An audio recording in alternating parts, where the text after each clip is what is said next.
Hey guys, I'm going to do a voiceover for this one. This is a 2026 Volkswagen Atlas and the SEL R line, so the top trim here.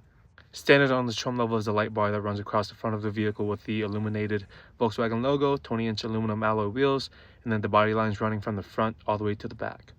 Once we reach the back, you kind of get the same light bar that runs across the back with the illuminated Volkswagen logo.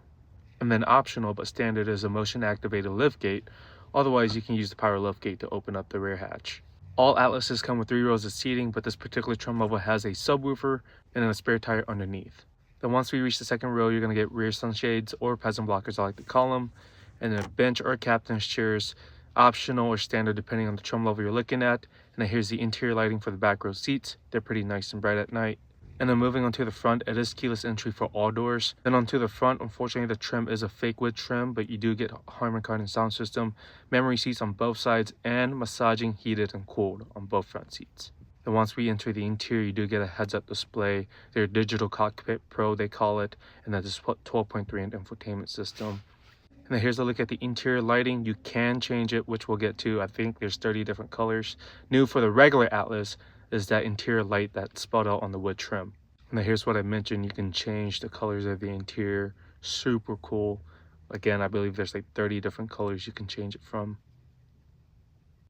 And then here's a little cool gimmicky feature. It does have hand gesture. And then powering the Atlas is a 2-liter 4-cylinder turbo that pushes out 269 horsepower, 273 pound-feet of torque, mated to an 8-speed automatic transmission, can tow 5,000 pounds. It can average about 19 in the city, 25 on the highway. And then before we end the video, I also wanted to note that the Atlas on this particular trim level does have automatic parking. So all you have to do is control the shifter, the gas, and the brake pedal, and it'll take care of the rest.